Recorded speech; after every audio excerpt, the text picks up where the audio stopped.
FNAF SB foi um jogo anunciado dia 8 de agosto de 2019, adiado 2 vezes e finalmente lançado dia 16 de dezembro de 2021. De primeira por R$225, reduzido a 75, mas honestamente não vale nem 15. Hoje eu vou falar sobre um problema chamado Five Nights at Freddy's Security Breach.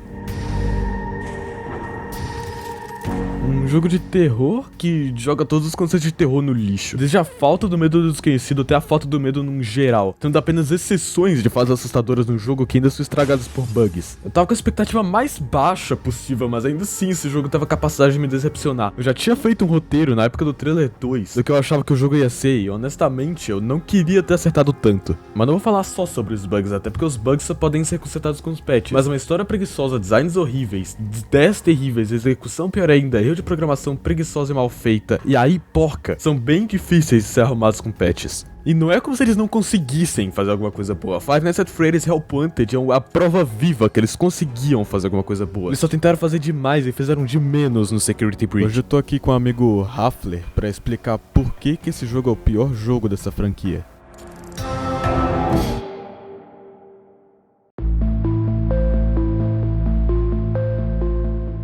Eu posso garantir pra você que não são poucas, porque os teasers prometeram uma coisa, só que o jogo trouxe outra. Até porque o primeiro trailer prometeu e mostrou um jogo bem assustador, mas o jogo em si não é nem um pouco disso. Começando pela Vene, que nos teasers tem uma faca, só que essa faca nunca é mostrada dentro do jogo. Isso provavelmente se dá ao fato de que o jogo foi censurado.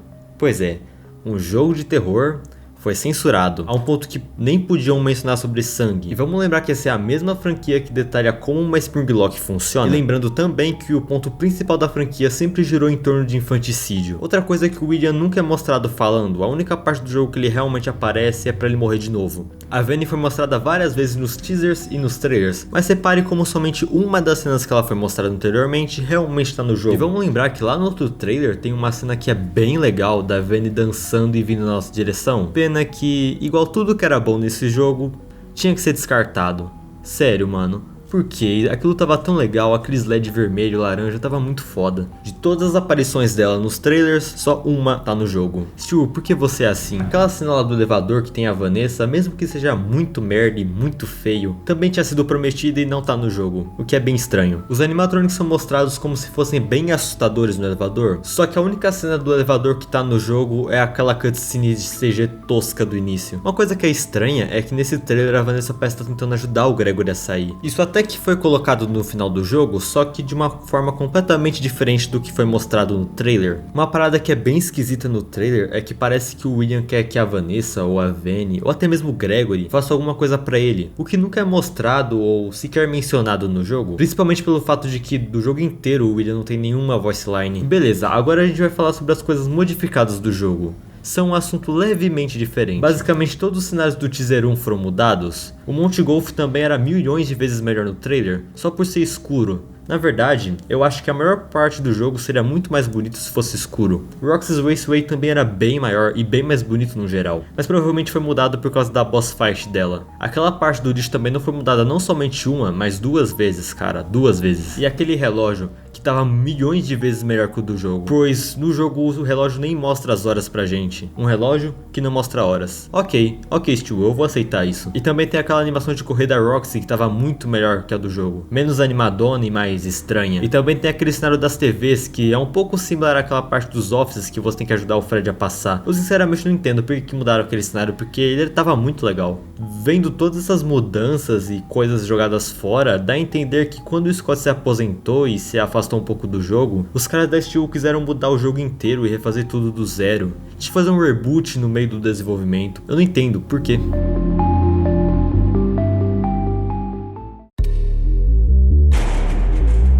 E bom, chegou a hora da gente falar dos gráficos desse jogo. Sim, eles seriam bonitos. Talvez se o jogo tivesse sido lançado em 2012, eu acho, porque comparado aos jogos da nova geração, Security Breach fica muito pra trás. Além de ser um dos jogos mais mal otimizados que eu já vi na minha vida. Pois é, porque eu pelo menos nem consegui jogar de tão mal otimizado que é. E olha que o meu PC é bom, cara. Em questão de otimização, o Security Breach só perde pra um jogo, Mineirinho, que aliás tem uma nota maior que Security Breach. Mano, Mineirinho tem uma nota maior que Security Breach.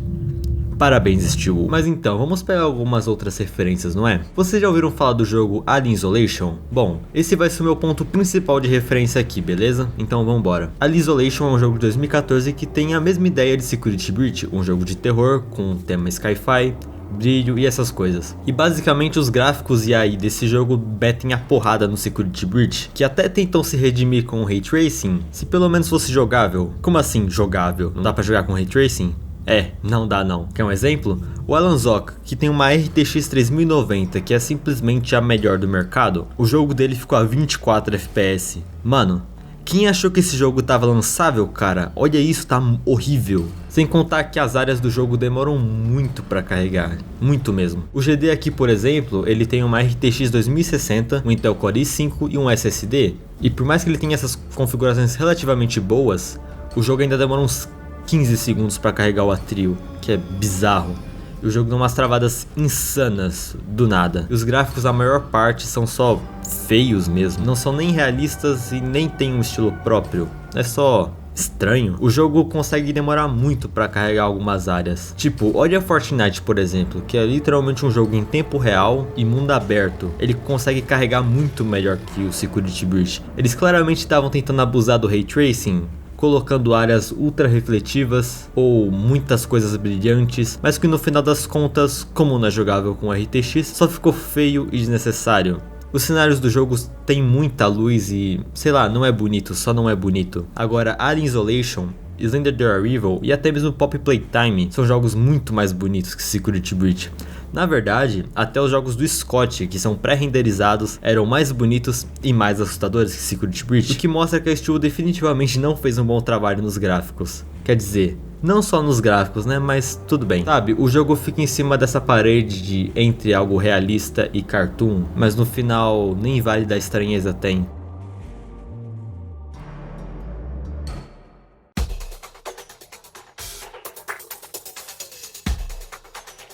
Pra começar a falar sobre o medo do desconhecido, que não existe por alguns motivos simples. O jogo te entrega tudo mastigadinho, tudo que você precisa saber pelas próximas horas de gameplay, o jogo já te fala. O que o jogo não fala, Steel fala nas entrevistas, nos teasers ou até nos trailers. O jogo é mais claro que o sol, então não tem como você ter medo do que você não sabe, porque você sabe e tá vendo de tudo. Os animatrônicos falam mais que qualquer coisa, então mesmo que você não esteja vendo quem tá ali, você sabe quem tá ali. Você tem mais que o suficiente pra passar perto ou na frente de todos eles. Não só pelas armas que você ganha mais pra frente no jogo, como também pelo quão burra a inteligência artificial é. Five Nights at Freddy's 1, por outro lado, faz isso de forma perfeita. Te introduz aos inimigos e te introduz às crianças mortas. Ele não fala que os animatrônicos são possuídos pelas crianças mortas, mas deixa implícito isso. O medo do vago também não é feito, já que os inimigos são sempre explicados de bandeja, como eu já falei antes. As únicas coisas que não são explicadas são os furos de roteiro, como por exemplo, como que o Freddy é do bem e por quê. As fobias ou os medos comuns das pessoas poderiam ter sido explorados nesse jogo. A sensação de liminal spaces poderia funcionar se esse shopping fosse realista o suficiente. O problema é que esse shopping é tão comicamente enorme e absurdamente fora da realidade,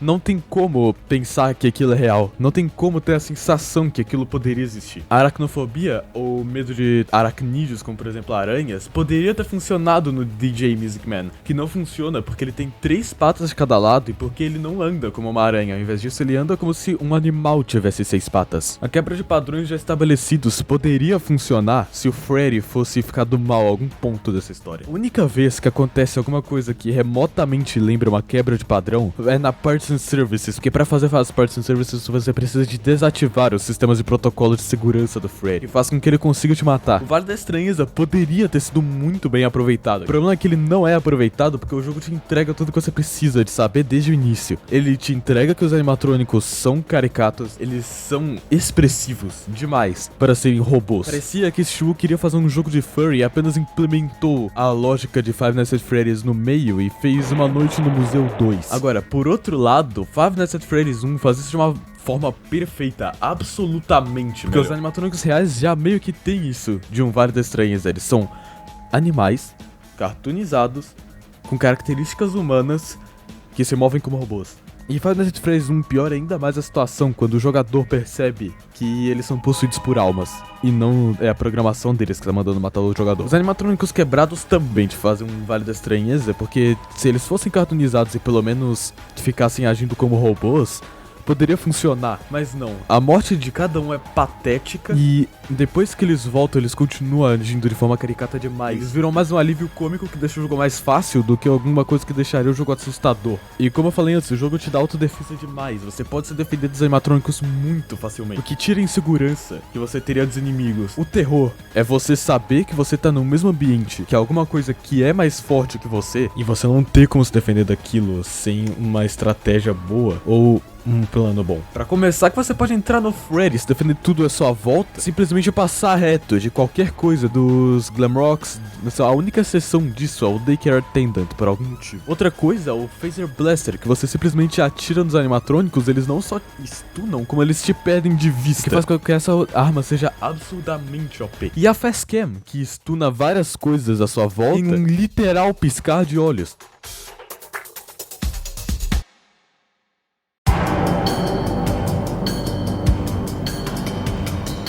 Essa inteligência artificial consegue fazer a proeza de ser imbecil e injusta ao mesmo tempo. Imbecil, porque ela te perde em segundos. Você vira umas 2 esquinas e ela já te perdeu. Uma coisa muito mal feita que claramente não tá no estado finalizado. Children must be punished.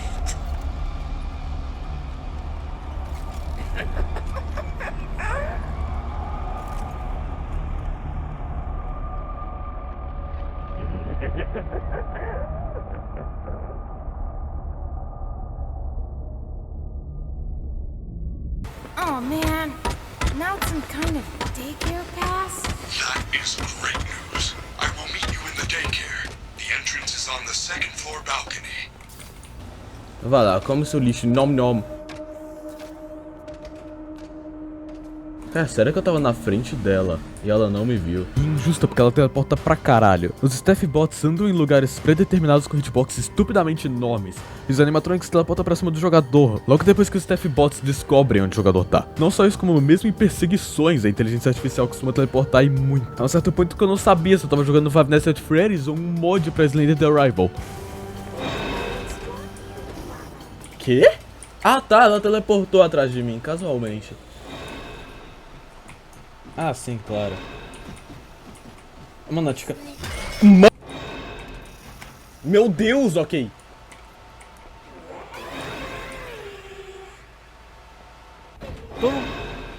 Vai fazer o quê? Vai fazer o quê? Atravessa esse... Ah!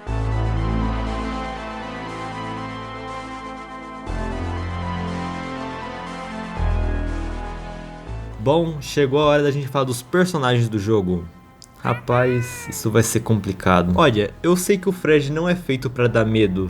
Na verdade, ele é pra ser um amigo, né? O nosso aliado que vai ajudar a gente o jogo inteiro. Só que ele não é cativante o suficiente pra isso. A única vez que ele tem um problema, ou quando ele tá quase morrendo, sei lá, você não consegue se importar porque ele não cria simpatia o suficiente pra isso, sabe? É como se ele fosse uma casca vazia. O Montgomery é pra ser aquele personagem fortão e burro. É como o Knuckles do Sonic Boom. Só que ao mesmo tempo ele não faz nada significativo ou interessante até a boss fight dele, que poderia ser muito melhor também. O Monty no geral poderia ser um personagem muito bom pro jogo, por ser toda essa estética de fortão e sei lá, dá pra fazer muita coisa foda com ele. Mas no final ele é tão mal utilizado no jogo que só não tem graça nenhuma. A Chica é um amor em galinha, só que ao mesmo tempo é igual o Monty, ela não faz porra nenhuma no jogo. A não ser que você tome a rota do Salad and Sides, praticamente ninguém faz. Só que mesmo assim é atrapalhado pela burra dela. Não só isso, mas o fato dela comer lixo também é muito aleatório. Tipo, por que, mano? Tudo bem que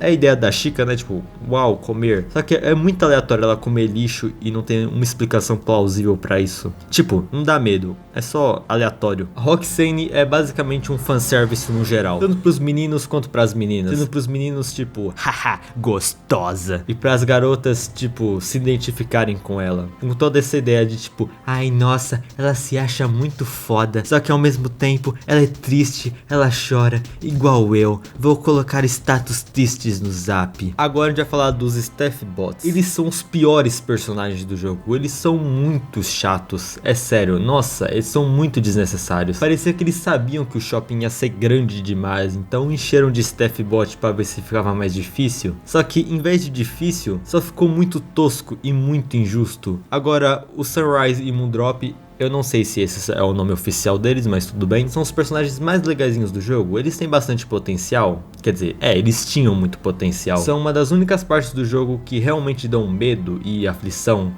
Mas só não é a melhor parte do jogo porque é extremamente bugado, é sério. A inteligência artificial dele é tosca, é muito burra, é muito bugado. Além de ser extremamente fácil de passar. Além de eles conseguiram criar o maior clichê de jogo de terror. Geradores. É sério, Stu, geradores? Não tinha uma ideia mais genérica que isso, não?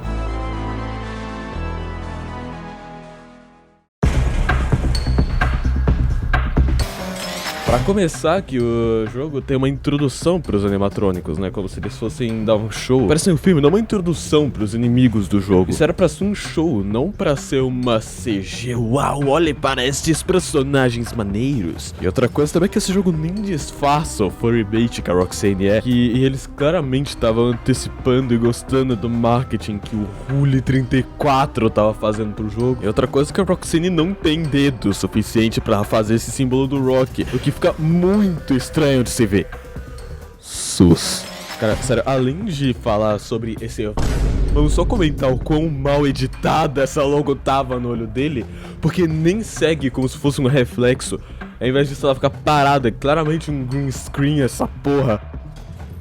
Não, sim, eu vou engolir esse pulo maior do que o tamanho deles. E não tinha antecipação quase nenhuma, ele agachou um pouquinho e deu um pulo maior do que ele. Animatronic andar já era forçado, Animatronic pular nessa altura então. E outra coisa é que eles serem futuristas parece só uma desculpa esfarrapada pra fazer personagem ultra inteligente, preguiçoso, mal feito e com uma personalidade que claramente não deveria ter na franquia de FNAF. Agora que pra pensar, calma, eles estavam tocando os instrumentos antes de chegar no palco pra fazer o show. Por que caralhos eles estavam fazendo isso? Alguém me explica. É o que eles estavam afinando? Porque não parece. O HUD na cara do Freddy aqui no show é muito melhor do que o HUD na gameplay. Eu não sei que porra esse chute na cabeça pra deixar aquele na gameplay. Aí, outra coisa é que o glitch no Freddy nunca é propriamente explicado, que dá espaço tanto pra teorista quanto espaço pra furo no roteiro, que eu acho que é.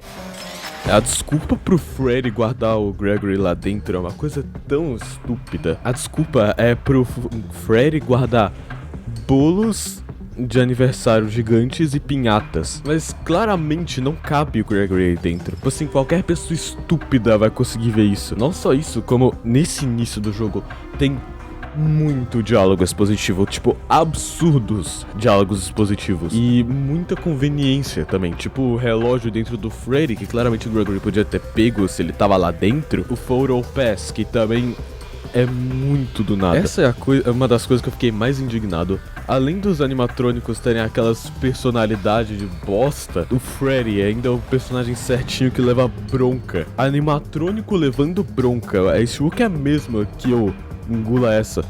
Tipo, animatrônico não era nem pra ter personalidade pra começo de conversa. O máximo que a Vanessa deveria fazer era chegar no Freddy e pedir relatório e o Freddy responder. Não era pro Freddy ter personalidade suficiente pra pensar, não, eu tenho que fazer isso e responder me desculpe, tá ligado? Eu não vou nem culpar o Matchpad por achar que o Gregory é um robô. Tá certo que ele não tá usando os fatos pra montar a teoria, mas ele tá tentando encaixar a teoria nos fatos, mas ao mesmo tempo é uma teoria irrefutável. Não tem como você discordar isso porque o jogo não te dá informação o suficiente pra pensar nisso ou não. Pulando um pouquinho o jogo pra depois da chase ultra mal feita, o Moon e o Sun. Tá, eu tava achando aquela parte ok, só que alguém me explica por que o Moon vem quando se apaga as luzes. Tipo, o jogo não dá uma explicação pra isso. Não tem uma coisa no jogo que se fale, não, ele se transforma no Moon por causa de tal, tal e tal. O que deixa um furo no roteiro estupendo no jogo. Não dá pra explicar isso, porque o jogo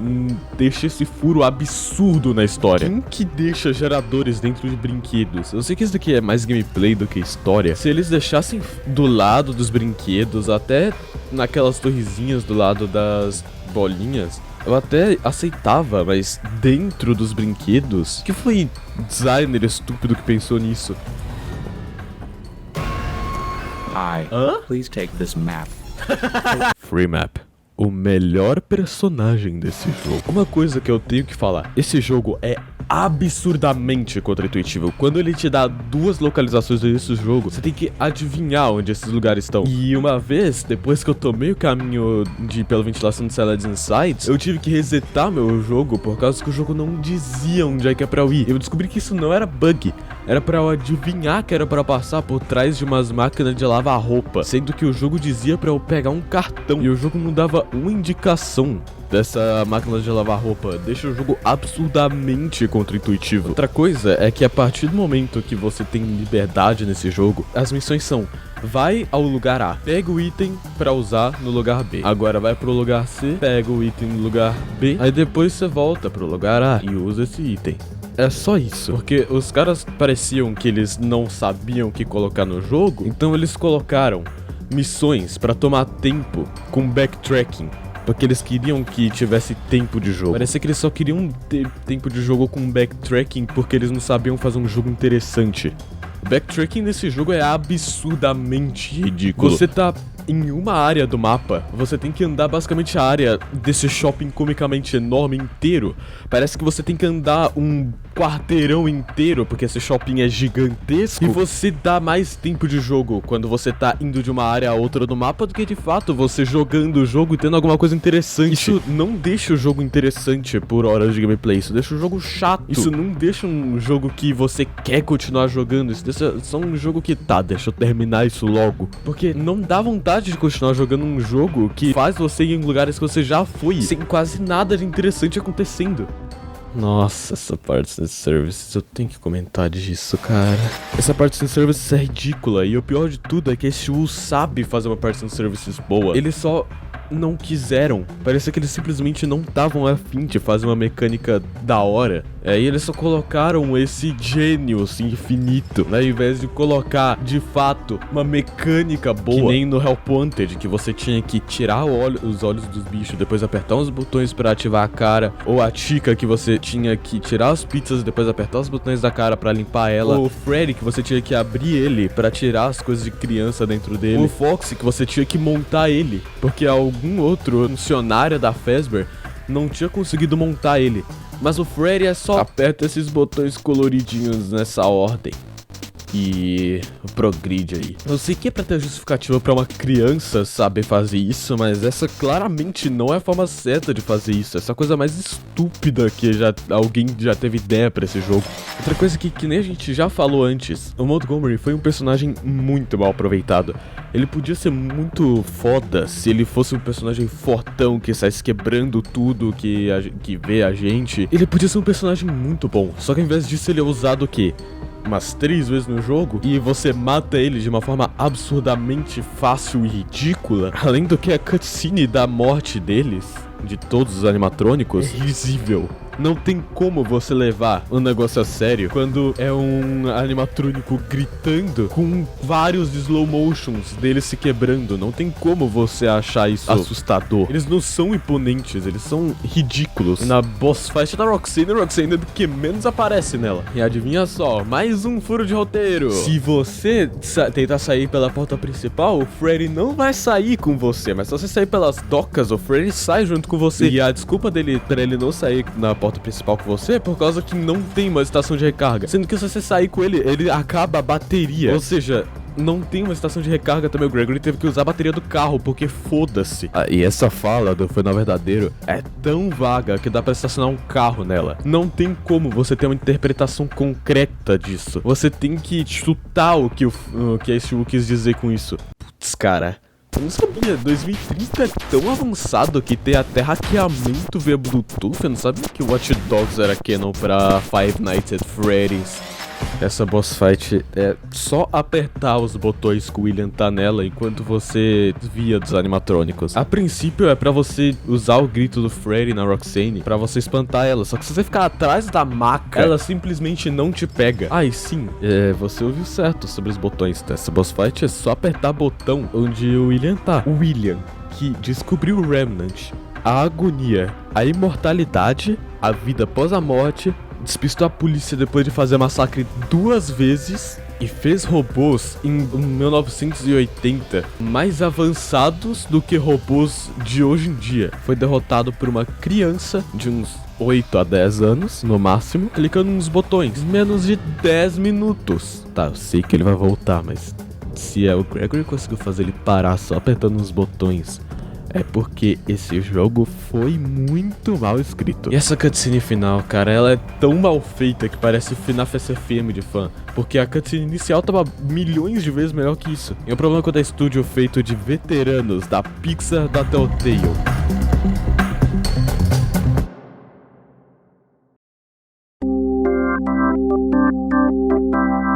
A história é ruim do começo ao fim. Você dá explicações ao jogador por que as coisas estão acontecendo, você quer o que tá acontecendo. É uma sensação como se você tivesse perdido alguma coisa que os personagens sabem e você não. Não faz o menor sentido, é provavelmente porque eles decidiram rebootar o jogo depois que o Scott se aposentou. Esse jogo prometeu muito e entregou pouco. O jogo, num geral, é terrível. Não consegue ser interessante, é mais um jogo genérico de Deck Simulator. A gameplay é terrível, não dá medo, os personagens são chatos, não passam a emoção de deveriam. A vilã principal tem menos tempo de tela do que os figurantes. E, num geral, o jogo é apenas a âncora que vai afundar a franquia de Five Nights at Freddy's. É exatamente por isso que Five Nights at Freddy's Security Breach é um problema.